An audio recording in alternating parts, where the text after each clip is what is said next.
అందరికీ నమస్కారం. ఓ నమ శివాయ. కార్తీక పురాణం అధ్యాయం 19. చాతుర్మాస్య వ్రత ప్రభావ నిరూపణ.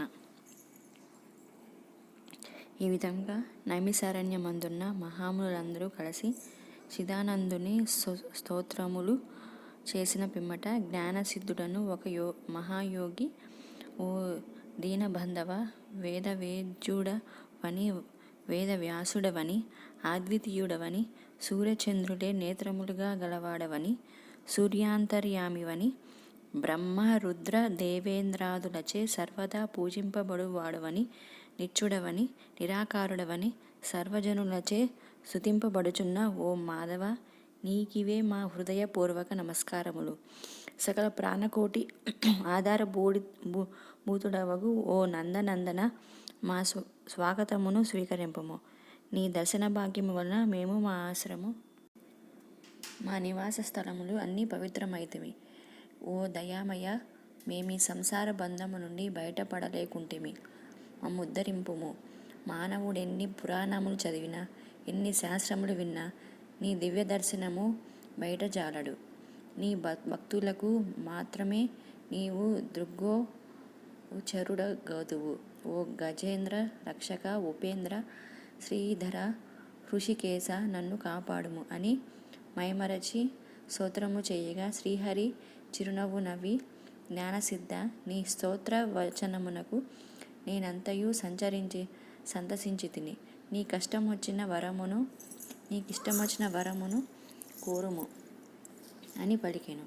అంత జ్ఞానసిద్ధుడు ప్రద్యుమ్న, నేనీ సంసార సాగరము నుండి విముక్తులను కాలేక శ్లేషమున పడిన ఈగలవలె కొట్టుకొనుచున్నాను కనుక నీ పాదపద్మములపై నా ధ్యానముండునట్లు అనుగ్రహింపుము. మరి రేదియు నాకక్కర్లేదని వేడుకొనెను. అంత శ్రీమన్నారాయణుడు, ఓ జ్ఞానసిద్ధుడా, నీ కోరిక ప్రకారముచే వరమిచ్చితిని. అదియు కాక మరొక వరము కూడా కోరుకొనుము, ఇచ్చేదనని చెప్పెను. ఈ లోకమందు అనేక మంది దురాచారులై, బుద్ధిహీనులై అనేక పాప కార్యములు చేయుచున్నారు. అట్టి వారల పాపములు పోవుటకై ఒక వ్రతమును కల్పించుచున్నాను. ఈ వ్రతమును సర్వజనులు ఆచరించవచ్చును. సావధానుడై ఆలకింపుము. నేను ఆషాఢ శుద్ధ దశమి రోజున లక్ష్మీదేవి సహితముగా పాలసముద్రమున శేషశయ్యపై పవలింతును. తిరిగి కార్తీక మాసమున శుద్ధ ద్వాదశి వరకు చాతుర్మాస్యమని పేరు. ఈ కాలములో చేయు వ్రతములు నాకు మిక్కిలి ప్రీతికరము.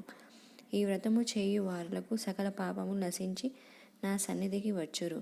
ఈ చాతుర్మాస్యములందు వ్రతములు చెయ్యని వారు నరక కూపమున పడుదురు. ఇతరుల చేత కూడా ఆచరింప చెయ్యవలెను. దీని మహత్యమును తెలిపెదము, వినుము. వ్రతము చేయని వారికి బ్రహ్మహత్యాది పాతకములు కలుగును. వ్రతము చేసిన వారికి జన్మ జర వ్యాధుల వలన కలుగు బాధలుండవు. దీనికి నియమితముగా ఆషాఢ శుద్ధ దశమి మొదలు శాకములను, శ్రావణ శుద్ధ దశమి మొదలు పెరుగును, భాద్రపద శుద్ధ దశమి మొదలు పాలును, ఆశ్వేజ శుద్ధ దశమి మొదలు పప్పు దినుసులను విసర్జించవలెను. నా యందు భక్తి గల వారికి పరీక్షించుటచే నేనిట్లు నిద్రావ్య జనమున చేయించును.